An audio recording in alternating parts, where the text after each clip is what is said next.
Essas partículas aqui tem este vetorzinho em amarelo aí que está representando o quê? Uma coisa chamada de velocidade de deslocamento. Velocidade média de deslocamento.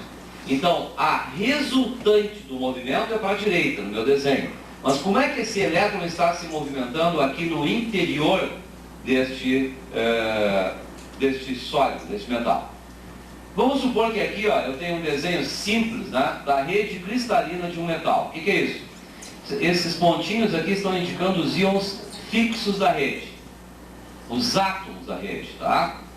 Aqueles que não se movimentam, os íons fixos. Então, um elétron, quando vai se movimentar aqui por dentro, ele sofre a ação de um campo, ele está mergulhado num campo elétrico, então vai ter uma força, e esse elétron vai ser puxado aqui para dentro. Bom, aí ele vai bater aqui nesse íon, não tem como ele passar simplesmente em linha reta aqui pelo meio de todos esses íons. Não, os íons estão vibrando, né? Os átomos estão todos vibrando e acabam provocando esses choques. Aí o elétron bate aqui, desvia para cá, pode ocorrer inclusive de ele voltar na trajetória, isso pode acontecer, aí ele vem para cá, avança e vai de novo e volta, e assim ele vai se deslocando ao longo da rede cristalina. Então esse é o movimento real do elétron no interior do metal, onde esta resultante aqui do movimento a gente identifica por uma flechinha apontando para um lado, tá? E esta velocidade aqui que a gente indica é uma velocidade de deslocamento, é a média destas velocidades todas aí, contando também, né, o sentido contrário, que é o retorno do elétron. Bom, mas a resultante é para lá. Alguém tem alguma ideia do módulo da velocidade do elétron aproximadamente nesse percurso? Média, velocidade média, velocidade de deslocamento. É muito alto ou muito baixo? Será que é muito alto ou muito baixo? Algumas coisas aqui nos confundem, por isso a gente tem que ter uma ideia bem clara. Olha aqui, se eu tivesse aqui uma lâmpada, olha só, uma lâmpada, tá? Essa lâmpada está lá, onde? Sei eu, lá na BR-116, lá na saída de Caxias pelo outro lado aqui. Dois fios trazem a ligação da lâmpada até a nossa sala aqui, nossa sala de aula. Aí, dois fios, um interruptor e o que? Um gerador, qualquer tipo de gerador, pode ser corrente contínua ou alternada. Vamos supor aqui um gerador de corrente contínua para ficar mais fácil, uma bateriazinha, tá? Bom, então, olhem a extensão dos fios, né, levando até a lâmpada que está lá na saída da BR-116. Bom, liguei o interruptor aqui na sala. A lâmpada demora quanto tempo para acender? Se tivéssemos condições de controlar direitinho, né? Alguém está filmando lá, tempo real e tal, ligou o interruptor aqui, o que nós vamos notar que acontece com a lâmpada lá? Praticamente acende no mesmo instante. Praticamente no mesmo instante ocorre então da lâmpada acender. Bom, então para um pouquinho. Se eu ligo aqui, a lâmpada acende a quilômetros de distância do gerador, significa que a velocidade dos elétrons é muito alta ou não? Pois é, alguns chegam a dizer que a velocidade do elétron ali nos fios chega a atingir velocidades próximas da velocidade da luz. E alguns chegam a dizer que, ué, não acendeu a luz aqui? Então a velocidade da luz. Não, deve ter uma coisa com outra, né? Velocidade da luz. Mas, olha bem, se isso você também tem que ter claro, vocês vão fazer o vestibular. Quando a velocidade de um corpo se aproxima da velocidade da luz, o que começa a ocorrer? Transformação de matéria em energia. Então vai começar a desintegrar o fio, pode ter certeza. Esses fios aí vão desintegrar. Quer dizer, a velocidade, pessoal, nada tem a ver diretamente com a lâmpada acender instantaneamente, ou quase instantaneamente. Pô, mas como? Que isso? E aí, como é que ela acende? Nos metais aí, no metal do fio, não tem elétrons em toda a extensão dele? Tem. Desse jeito aqui, ó, desordenado, tudo bem. Mas tem elétrons aqui, aqui, aqui, aqui, na lâmpada, no filamento da lâmpada, em toda a extensão. Quando nós ligamos o interruptor, o que a gente faz? A gente cria um campo elétrico. E esse campo elétrico, quando é criado aqui, pessoal, ele é criado em toda a extensão do fio no mesmo instante. E quando esse campo é criado, todos os elétrons, cada um no local onde está, passa a se movimentar e transferir energia. Então, no exato instante que um elétron aqui entra em movimento, um elétron aqui também entra em movimento. Então, por isso é que a lâmpada acende quase instantaneamente. O quase é interessante, né? Mas é uma fração de tempo imperceptível. Então, a lâmpada acende porque os elétrons passam a se movimentar todos no mesmo instante, quando o campo elétrico é criado. Não precisa um elétron saltar aqui do gerador até a lâmpada para acender o filamento da lâmpada. Tá? Então essa ideia eu queria que ficasse bem clara com vocês, né? E essa velocidade, isso aí não é para o vestibular importante, vocês jamais vão perguntar isso, mas a título de curiosidade eu acho interessante. A velocidade média de um elétron, ela chega a atingir, olha só, o absurdo de 0,5 milímetro por segundo. Sabe isso? 0,5 milímetro por segundo. Está quase parado. Imagine, 1 milímetro é uma coisa assim, ó. 0,5 milímetro, metade disso. Em cada segundo, ele anda só isso. Quer dizer, se tivesse um fio daqui até o final do quadro, e eu pudesse acompanhar um elétron no seu movimento, ia ficar uma semana caminhando aqui, né? Até chegar lá no final do quadro, exagerando um pouco. Bom, então a ideia está clara, né? Metais. Nos metais é isso que acontece. Agora, pessoal, vamos analisar um pouquinho nos líquidos. Tem um desenho aí. Fizemos um desenho de um recipiente contendo o quê? Água e sal. É sal? NaCl. O que é o NaCl? NaCl. O que é? Então, sal, né? Que tipo de sal? Qual é o tipo de sal, NaCl? Hein? Sal cisne, disse o colega. Sal cisne. Não é a marca. Qual é o tipo de sal de cozinha? Acho que é isso que a gente quis dizer, né? Sal de cozinha. Só que misturado com água, claro, né? Então, uma solução de NaCl, 2 eletrodos, tá? Meio torto isso aí, mas tudo bem. 2 eletrodos aí, mergulhados. Ligamos esses eletrodos a 2 polos de uma bateria, por exemplo, tá? E nós teremos ali, então, um campo elétrico no interior destas plaquinhas aqui. Mais, menos, do mais para o menos, um campo elétrico. O que vai acontecer nesta solução que contém grande quantidade de íons? Vai ocorrer uma dissociação dos íons. Os íons positivos, eles se dissociam dos íons negativos. Vão vendo aí, se tem dúvida, perguntem. E estes íons, eles se movimentam em sentidos opostos. Alguém tem dúvida?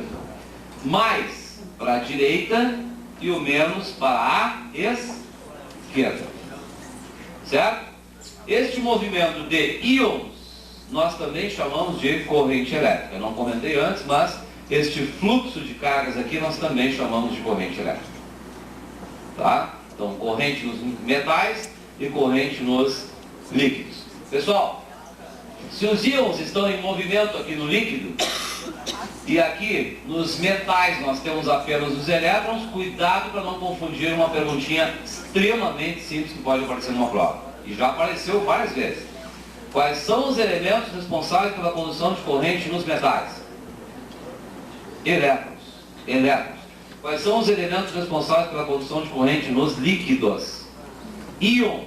Não são elétrons, são íons. Tá? Íons positivos e negativos. Nesse caso, no livro de vocês tem um espacinho para colocar aí. O íon positivo, qual é? Na+. E o íon negativo, então, será o Cl-. Coloquem no quadrinho que tem no livro de vocês para identificar direitinho, né?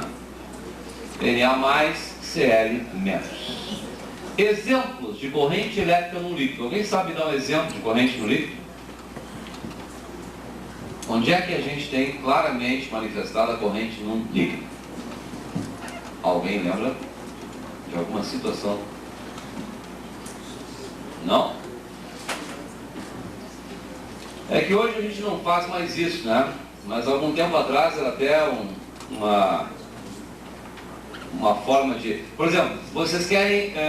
vocês estão hoje não aparece mais esse fenômeno, né? Como eu costumo dizer, nas bicicletas. Bicicletas hoje, que muitos de vocês têm aí, elas têm os aros de alumínio, os aros de titânio, de sei lá de que elemento, né? Para ficar mais leves e mais, né? Só que antigamente, não faz muito tempo assim também, né? Os aros de bicicletas eram de metal e tinham raios e tal de metal, né? E cromados, normalmente cromavam essas peças para que durasse mais, ficasse mais bonito e tal, ficasse mais... E quando enferruja uma peça dessas, pensando na bicicleta, ela pode ser em qualquer coisa, né? Qualquer metal, enferrujou, o que tem que fazer? Faz um tratamentozinho químico para tirar a ferrugem e tal, e croma novamente. O processo de cromagem funciona assim, exatamente assim. O líquido que é usado não é NaCl, lógico, né? É uma solução que tem a cromo, o íon cromo. Um dos eletrodos passa a ser o quê? O eletrodo que é o ar da bicicleta, por exemplo, quero cromar.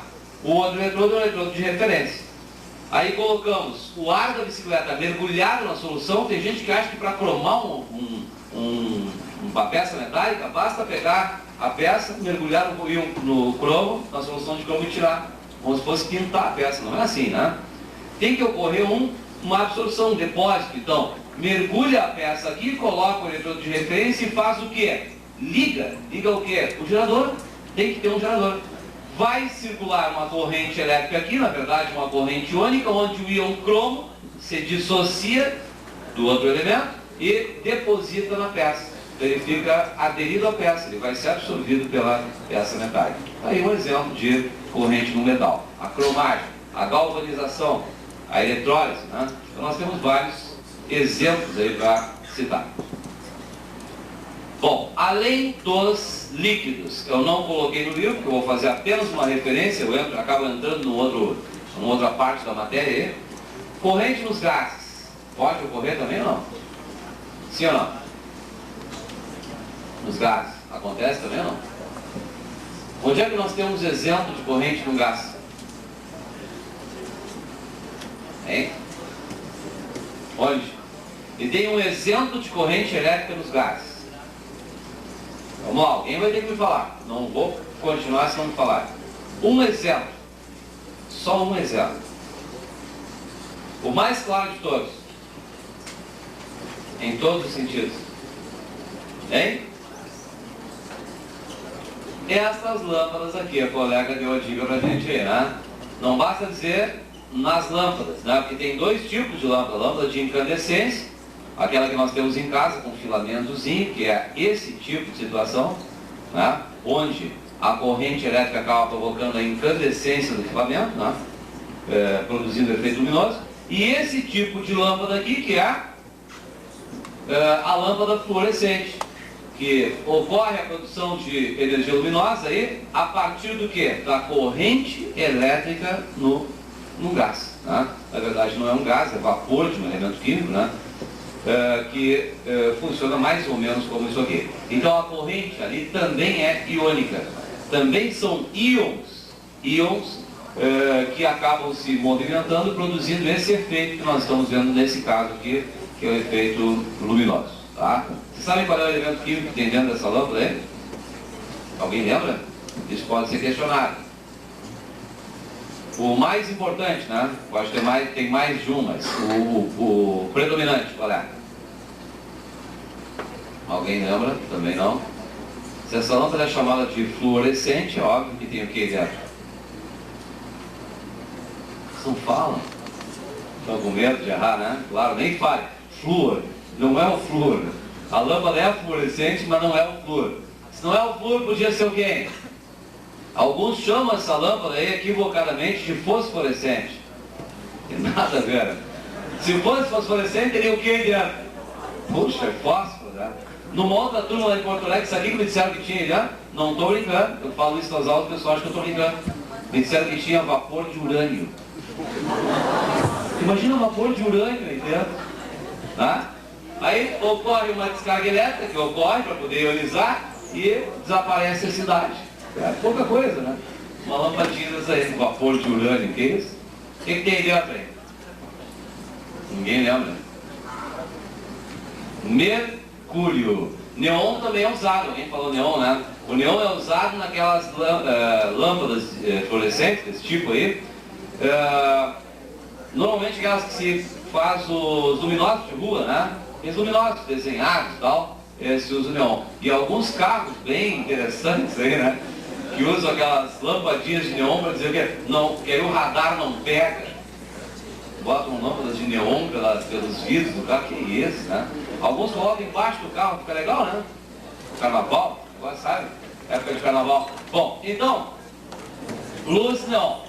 Lâmpadas fluorescentes. Pessoal, atenção. O único problema, então vou fazer um comentáriozinho para não entrar muito a fundo no assunto hoje aí, que é o seguinte, ó. Essas lâmpadas fluorescentes, como esta aqui, por exemplo, elas geram, atenção, energia luminosa, e se vocês estiverem lembrados, certamente estarão lembrados, acho que o Gideão já entrou nesse assunto aí, frequência, comprimento de onda, lembram disso? Nesta região aqui, nós temos o que? Luz visível.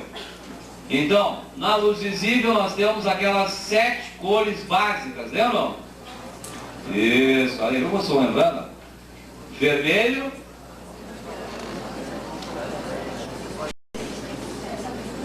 isso, vermelho, alaranjado, amarelo, verde, azul, anil e violeta. E, pessoal, abaixo do vermelho temos o que? Infravermelho, que vocês costumam chamar de ondas de calor, né? E acima do violeta teria o que? Acima, ultravioleta. Então esse é o espectro que nos interessa no momento. Vocês saberiam identificar tranquilamente aqui por aquela palavrinha mágica que o Gideão inventou, que não existe na língua portuguesa, né? O que está escrito lá em cima? Coisa, o que é isso? Nada.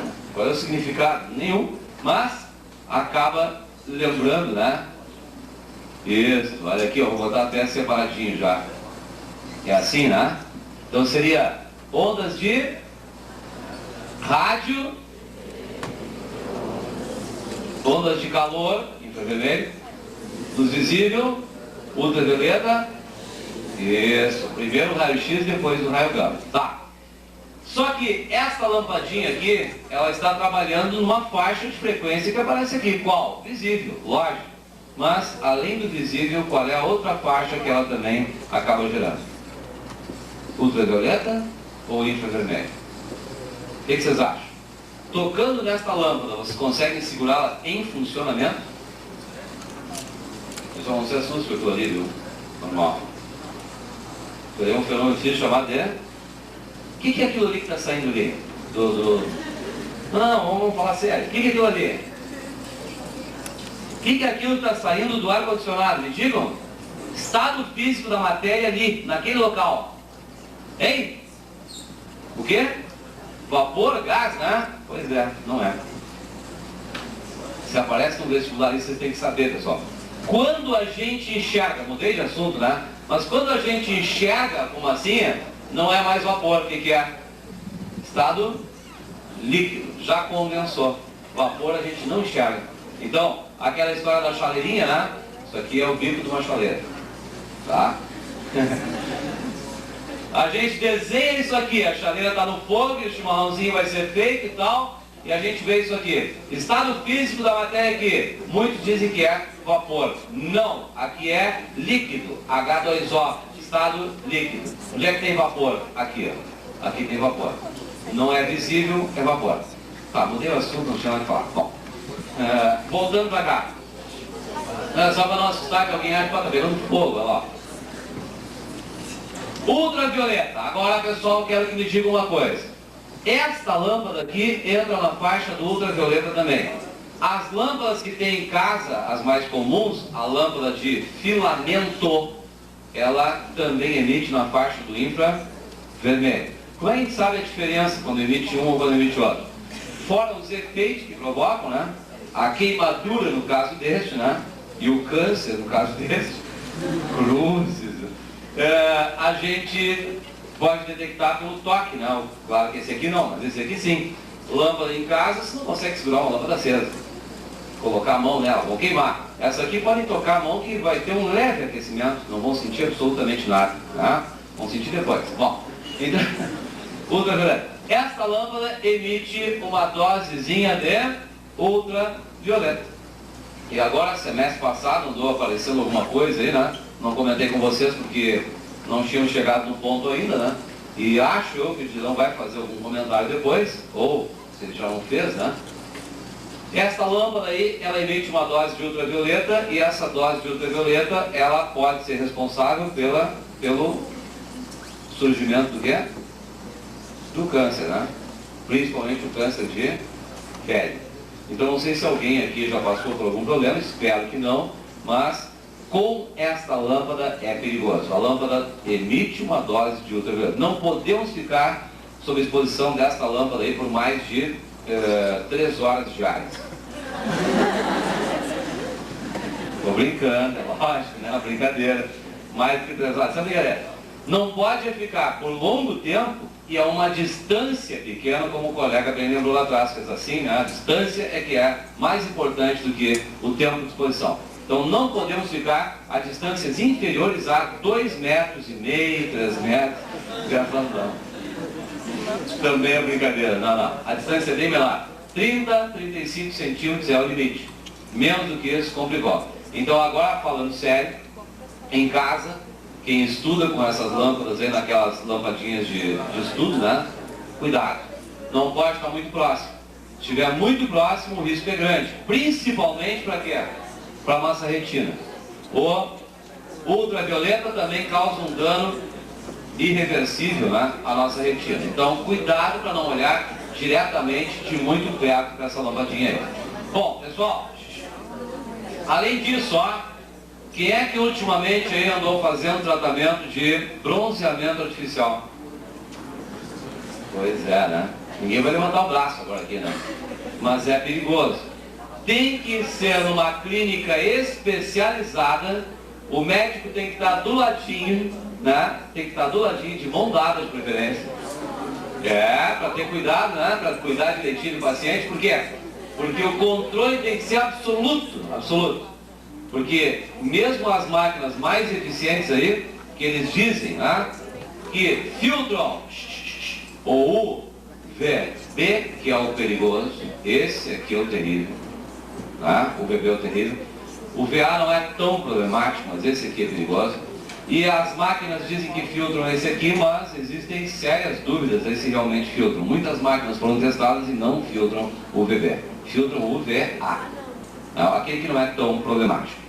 Qual é a diferença? Ó, isso aqui você conhece, né? Que desenho é esse? Bem claro o desenho. Isso aqui é a constituição da nossa pele. Entendeu? Está bem feito, né? O que é isso aqui? A epiderme e aqui a derme, entendeu? Infravermelho penetra até aqui. Ultravioleta do tipo A penetra até aqui, quase, né? Chega a atingir a camada da derme aqui, o UVA e o UVB, ele penetra até aqui, né? Não, exagerei um pouquinho. Ele vem até a derme. Então, o UVB é que é o grande problema. Penetrando aqui, vocês sabem que células danificadas da derme não se regeneram. Aqui regenera, né? Troca de pele, nem, né? Todo mundo já passou por isso. E aqui não. Aqui começa então o surgimento de um pequeno foco de melanoma. Bom, tá aí o exemplo. UVB, cuidado. Cuidado com os bronzeamentos artificiais. O que mais? Pessoal, atenção. Sol. Além das lâmpadas daqui, ó, que geram um efeito luminoso. Pessoal, isso aqui não estou fugindo do assunto. Estou falando de um dos efeitos da corrente elétrica. A corrente elétrica provoca pelo menos 2 efeitos fundamentais na física, que são analisados no vestibular. Um, o efeito luminoso, e o outro, qual é? O efeito fisiológico. Qual é o efeito fisiológico da corrente elétrica? choque, né? Que a gente vai ver mais tarde. Então, efeito luminoso provocado pela emissão de radiação nessas lâmpadas aí, tá? Bem, o que mais agora? Ainda dentro desse efeito aí, só para lembrar vocês, o Sol é um dos grandes causadores do câncer de pele, né? E a gente tem que tomar cuidado, porque eu digo isso em todas as aulas quando eu entro nesse assunto, repito todos os anos, porque é importante, nós devemos tomar um certo cuidado, porque está crescendo assim, ó, exponencialmente o número de pessoas que está adquirindo câncer de pele no verão, né? E onde isso? Logicamente, na praia. Por quê? E não só lá, né? Mas por quê? Porque a nossa região aqui está muito perigosa, porque estão surgindo buracos na camada de ozônio na nossa região, cada vez maiores. E aí a proteção cai por terra. A única proteção para o UVB, até hoje, né, conhecida, é a camada de ozônio. Não tendo, o UVB atravessa facilmente e os filtros solares, comprovadamente, não filtram o UVB. Então pode botar filtro 150, vai sair mais branco do que entrou no sol e não vai filtrar o UVB. Então tem que tomar cuidado. Horário para tomar banho de sol, barbado, das 6 da manhã às 10, tá?